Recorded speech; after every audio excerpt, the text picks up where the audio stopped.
Eh, Buenos días, buenas tardes y buenas noches a todos los seguidores de nuestra página Adolfo Castro y Asociados. Hoy, un día más, te traemos este programa de Derecho Comparado.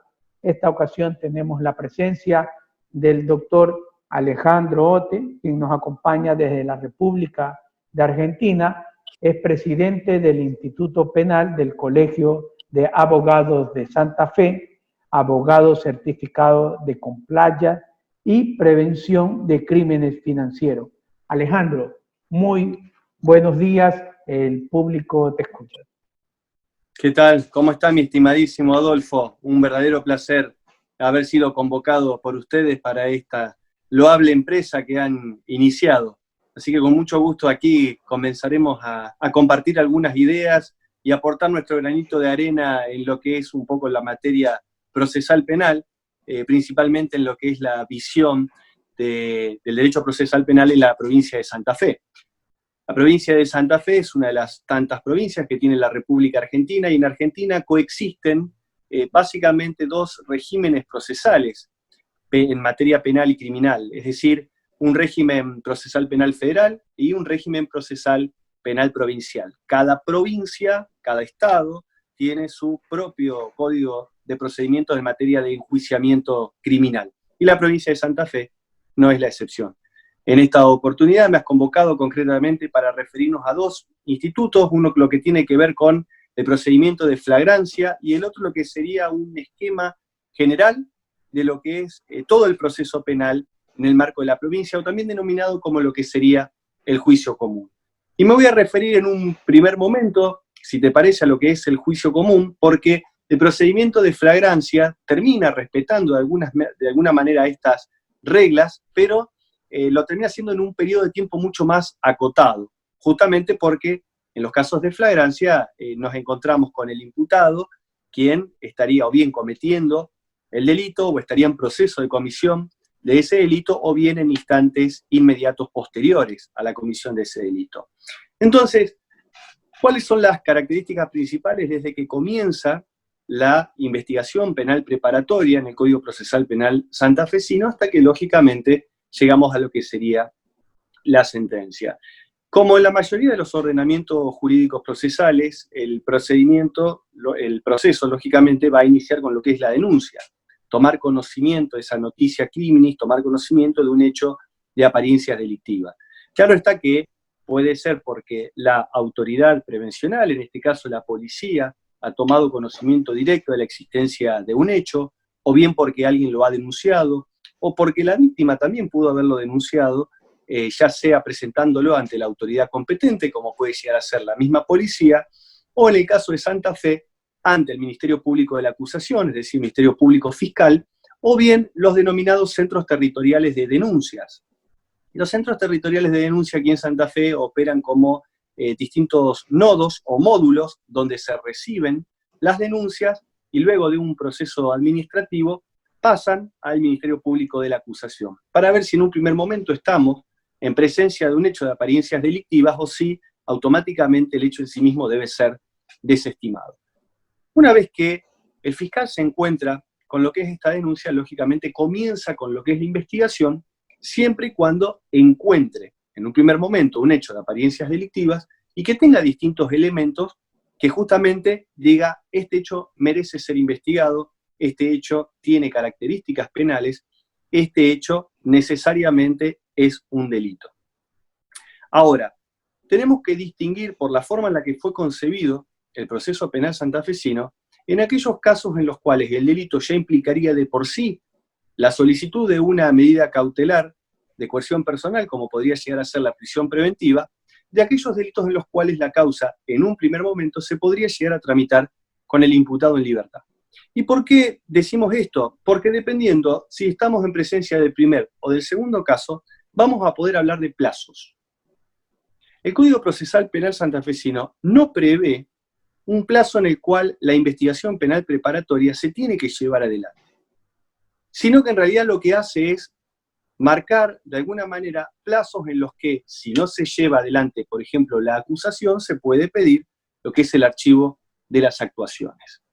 Parece bastante llamativo que en un código que es del año 2014, que es cuando se puso en vigencia el nuevo Código Procesal Penal de la provincia de Santa Fe, no se haya establecido lo que sería el tiempo o el plazo de duración de la investigación penal preparatoria.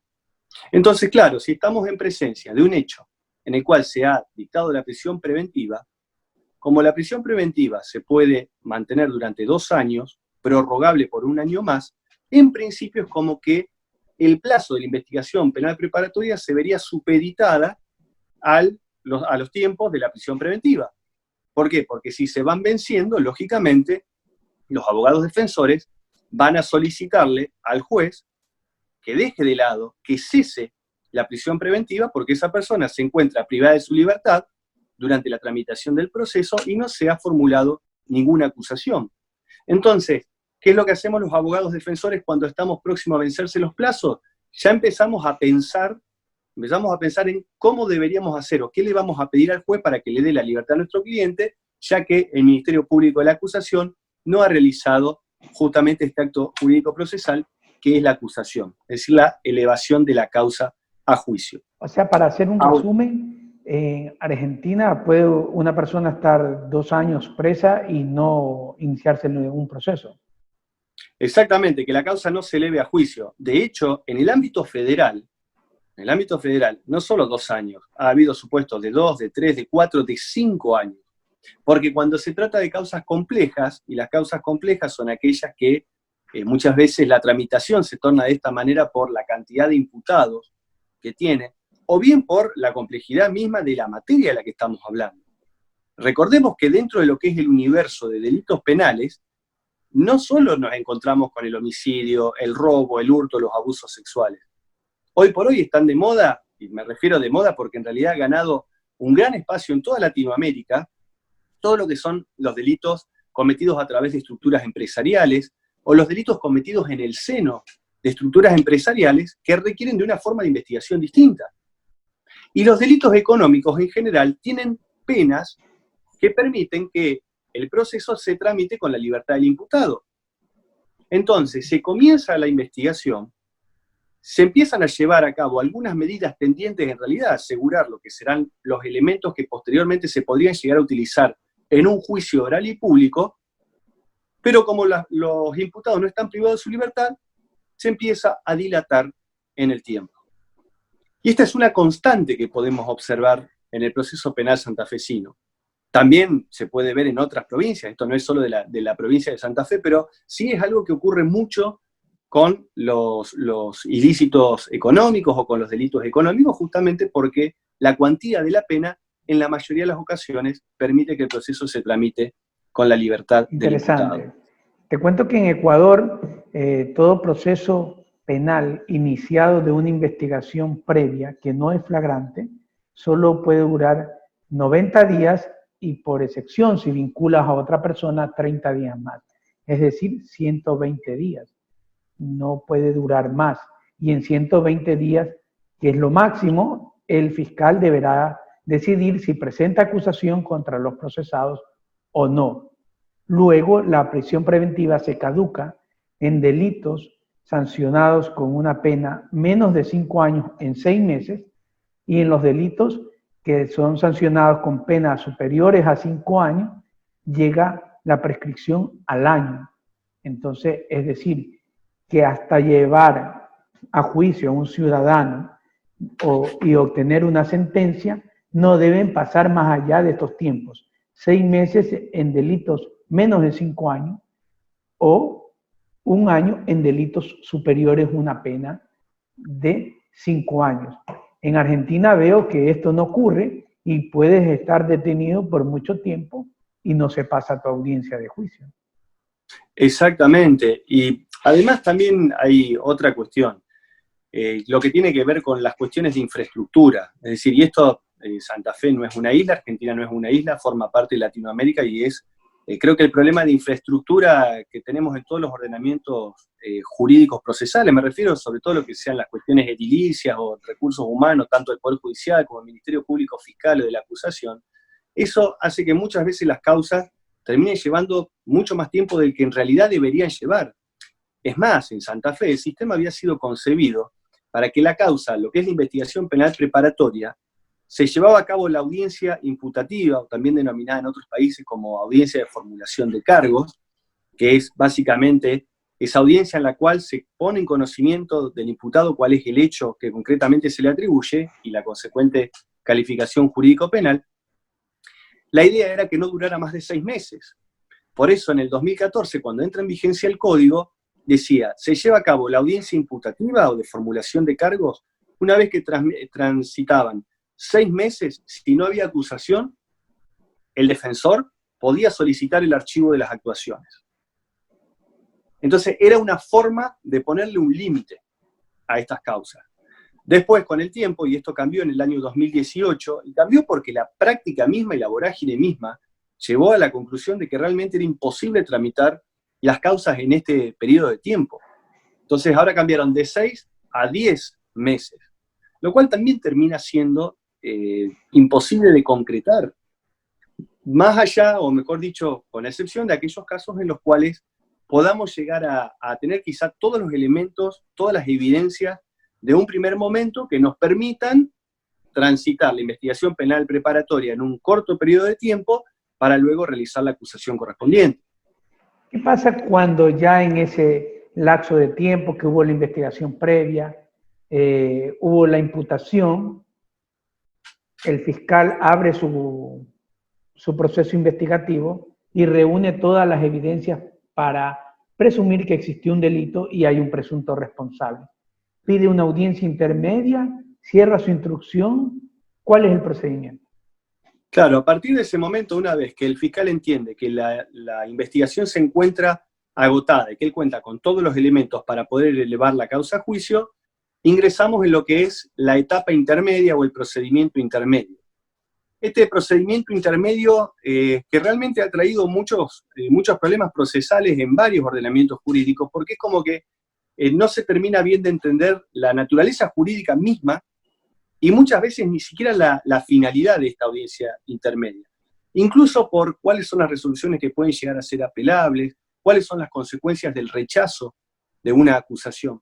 Pero concretamente, en este caso en particular, el fiscal formula la acusación, la que se presenta y se lleva adelante en esta audiencia denominada de la etapa intermedia, audiencia preliminar, que lógicamente antes tiene que colocar a disposición no solo la acusación en formato papel, es decir, por escrito, y eventualmente si hay un querellante, esto es la víctima que interviene activamente en el proceso penal, siendo parte eventual, lógicamente puede existir proceso penal sin querellante, salvo en aquellos casos en los que la acción sea privada, tiene 60 días para presentar también su acusación. Una acusación que puede ser igual a la del fiscal o que puede llegar a tener divergencia. Una vez que presentan ambas acusaciones y que ponen a disposición de las partes, mejor dicho, del imputado y su defensa técnica, los elementos materiales, se celebra esta audiencia y como cuestiones preliminares se puede llegar a plantear el sobreseimiento del imputado o se puede llegar a plantear, por ejemplo, lo que es el pedido de suspensión de juicio a prueba. Entonces, tenemos una audiencia que termina siendo prácticamente multipropósito y donde ese juez que interviene en la etapa intermedia toma conocimiento básicamente de toda la cuestión. Porque cuando comienza con un pedido de suspensión de juicio a prueba, cuando continúa con la lectura de la acusación por parte del fiscal, como así también del acusador privado, cuando se indican cuáles son las pruebas de las cuales las partes, mejor dicho, los elementos que las partes pretenderán que ingresen como prueba al debate, toma un conocimiento cabal de toda la situación. Y ahí es como que termina apareciendo ese filtro de qué es lo que va a ingresar al debate y qué es lo que se queda fuera. Una vez que ingresamos al debate, lógicamente nos encontramos con reglas que son propias y casi comunes en todos los ordenamientos procesales de Latinoamérica, sobre todo aquellos que tienen un tinte acusatorio, que es básicamente lo mismo que también tienen en Ecuador, si no estoy mal informado. Así es igual. Entonces, en esa audiencia, el fiscal presenta su acusación, la defensa presenta sus alegatos, el fiscal también nos hace conocer cuáles son el anuncio probatorio de lo que va a llevar a juicio. Nosotros como defensa también presentamos nuestro anuncio probatorio y hay una etapa ahí mismo en donde podemos excluir la prueba si ha sido ilícita, mal practicada o viola algún principio constitucional. Luego el juez resuelve si llama a juicio o dicta un sobreseimiento. Quiero entender que en Argentina el modelo casi es igual. Sí, tenemos también la posibilidad de solicitar el sobreseimiento que exige, de alguna manera, un juicio de certeza negativo. De la misma forma que la sentencia condenatoria requiere un juicio de certeza positivo y no alcanza con la mera duda, tenemos este juicio de certeza negativo. Pero igualmente, el sobreseimiento se puede solicitar en cualquier momento. Desde el mismo instante en que adquiere la calidad de imputado, uno de los derechos que tiene el imputado es el de solicitar el sobreseimiento. Claro está que va a ser quizá mucho más difícil solicitar el sobreseimiento al comienzo de la investigación penal preparatoria, porque si la investigación ha iniciado, es porque algún que otro elemento existe. Si no, de lo contrario, se procedería al archivo, ya sea porque el hecho o bien no constituye delito, o porque el hecho no se ha cometido, o porque el hecho fue cometido, constituye delito, pero no ha sido realizado por el imputado. Entonces, en esos primeros momentos, si bien estaría habilitado a solicitar el sobreseimiento, quizá no sea el momento más oportuno, sino que una vez que la investigación mínimamente se haya iniciado o haya avanzado, contando con esos elementos que nos permitan llegar a un juicio de certeza negativa, es lo más conveniente recién ahí solicitar el sobreseimiento. ¿Qué pasa en el evento de que el fiscal presenta acusación, la defensa expone sus puntos y el juez resuelve dictar un sobreseimiento a pesar que existe acusación fiscal? En el caso ecuatoriano, el fiscal tiene la posibilidad de apelar esa resolución a una corte provincial para que resuelva la corte si ratifica el sobreseimiento o revoca y llama a juicio. En Argentina, ¿qué podría pasar? No, lógicamente se puede apelar en este caso ante la Cámara Penal. Si no, de alguna manera estaría faltando desde todo punto de vista lo que es el doble conforme. El doble conforme no solo es una garantía para el imputado, sino para las partes. Recordemos que lo que es nuestro sistema, sobre todo de los años 90 en adelante, con las distintas reformas de las constituciones que pasaron a incorporar distintos tratados internacionales en materia de derechos humanos, se trató de respetar siempre el derecho de defensa o el derecho de debido proceso, principalmente del imputado. Pero con el avance de lo que fue la posición de la víctima en el proceso penal, constituida en querellante, también pasa a ser una parte y también tiene la posibilidad, lógicamente, de recurrir este tipo de resoluciones. Después ya sí ingresamos en un terreno que es un poco más complejo, porque dependiendo muchas veces del contenido, de lo que va a ser la resolución, se puede apelar a la Cámara, después la Cámara puede decir que en realidad se requiere de un nuevo juicio, puede llevar adelante lo que es también, empieza a ser un poco más complejo. Pero es decir, todas las resoluciones, lógicamente siempre tienen, salvo que expresamente estén negadas, la posibilidad de apelar, se puede apelar. Si el juez llama a juicio, ustedes como defensa pueden presentar apelación. En el caso ecuatoriano no se puede apelar el autollamamiento a juicio. Es que en realidad lo que no se puede apelar que el juicio se abra, porque básicamente lo que la parte va a tener que hacer eventualmente es en el juicio exponer su posición. Por eso muchas veces cuando se habla del rechazo de la acusación, el rechazo de la acusación permite que la fiscalía, la querella en su caso, puedan terminar de acomodar, reformular o corregir aquellos defectos por los cuales se vio rechazada la acusación. Muchas veces tiene que ver con cuestiones de la calificación legal. Hay parte que muchas veces dice, yo no voy a llegar al juicio con esta calificación legal, me opongo a la calificación legal. En otras ocasiones tiene que ver con el principio de congruencia, los hechos atribuidos que pueden llegar o no a coincidir en el debate, pero eso ya pasa directamente al debate. Y esa va a ser la oportunidad que tenga la defensa para poder exponer su teoría del caso y probar o acreditar lo que tenga para lo que constituya la misma. Una vez que se dicta el llamamiento a juicio, ¿quién conoce la causa? En Ecuador va a un tribunal penal. En Argentina también un tribunal penal que no es el tribunal que intervino lógicamente ni en la investigación penal preparatoria ni en la audiencia preliminar. En Santa Fe tenemos un sistema donde los jueces van cambiando o se van renovando en la medida que se van atravesando las distintas etapas. Esto a los fines de garantizar la objetividad y la imparcialidad. ¿Quiere entender tribunal penal un cuerpo colegiado formado por 3 jueces o es un solo? Dependiendo de la pena, estamos hablando de jueces unipersonales o bien hablamos de tribunales colegiados.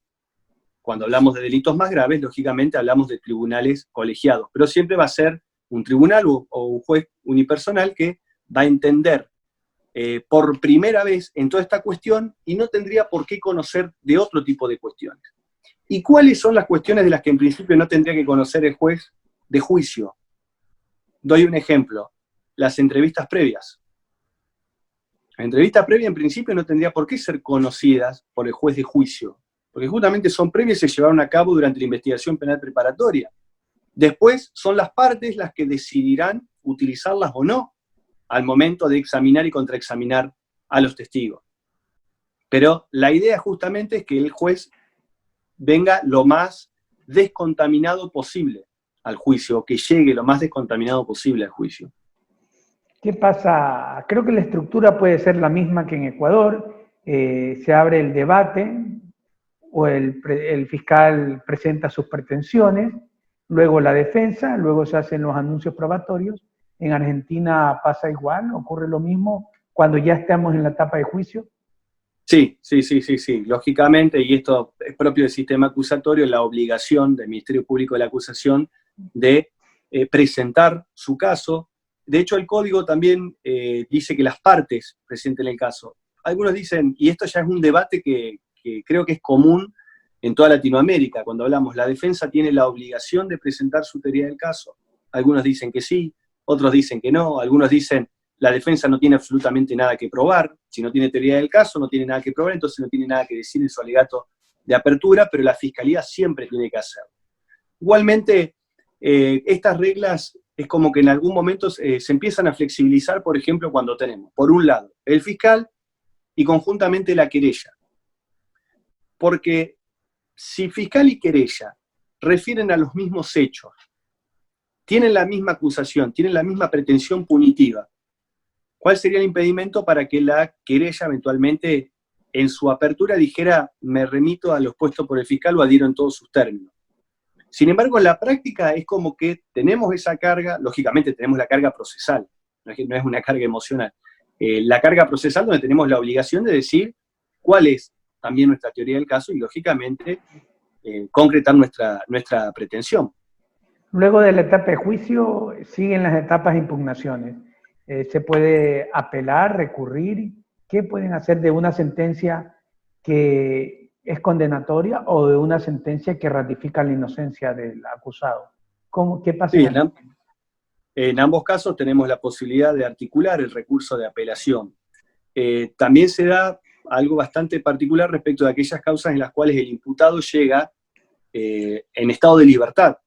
Porque cuando el imputado llega privado de su libertad y tenemos una sentencia condenatoria, no hace más que ratificar lo que en su momento el fiscal había dicho, que existían elementos de convicción suficiente como para pensar que el imputado podía haber llegado a tener alguna participación en el hecho que se le había atribuido o en el hecho que se estaba investigando. Pero en aquellos casos en los cuales el imputado viene o llega en estado de libertad, en esa misma audiencia los fiscales suelen pedir la detención del imputado. Lógicamente, el abogado defensor va a solicitar que hasta tanto la sentencia no esté firme, no se lo prive de libertad, que es lo que ocurre en la mayoría de los casos.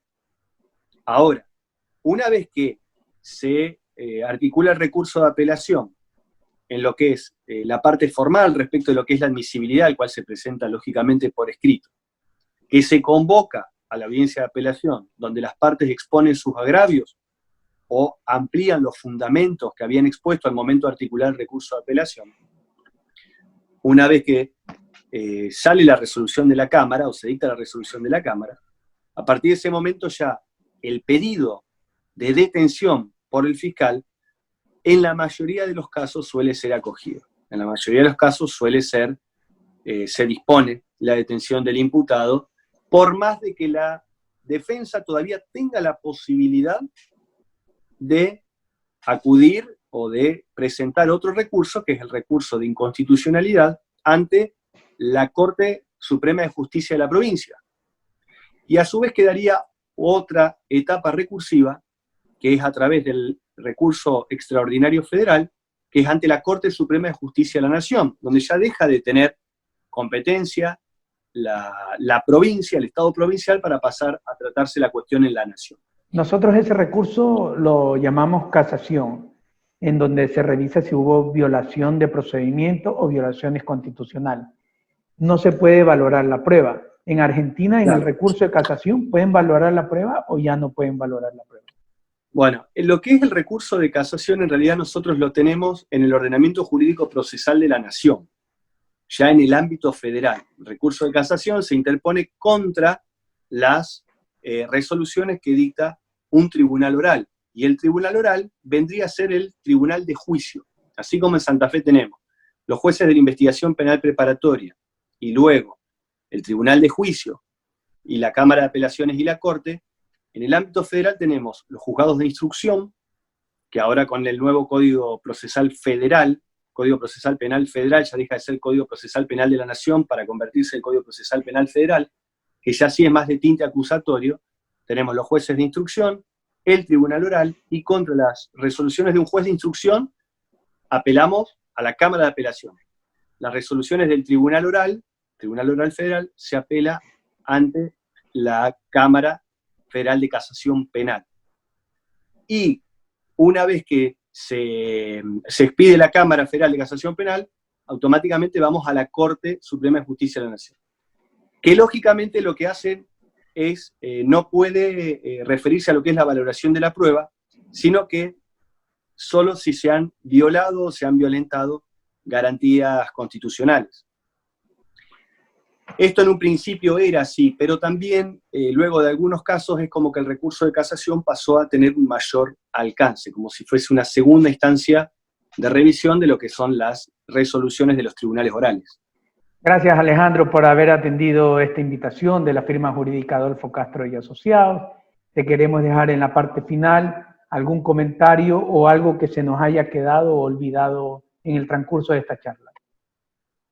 Ante todo es nuevamente agradecer la invitación, haber sido convocado. Realmente valoro y festejo este tipo de emprendimientos. Reitero, hablar de lo que es el derecho comparado para que todos tengamos la posibilidad de conocer qué es lo que ocurre, más en una época donde la virtualidad ha acercado a las distintas personas, ha acercado a los juristas, y vemos también que el conocimiento de un lugar puede aplicarse tranquilamente en otro, más cuando tenemos una filosofía similar en lo que puede llegar a ser América Latina, sobre todo en materia de derecho procesal penal. Reitero el agradecimiento, más que entera disposición para lo que necesiten, y Dios mediante nos encontraremos en una nueva oportunidad. Gracias a todos los que nos han seguido a través de la página Adolfo Castro y Asociados. Queremos comentarle que todas las semanas tendremos un nuevo tema que tratar. Estén atentos a nuestras transmisiones en vivo y a nuestros programas diarios. Muchas gracias y será hasta una próxima ocasión.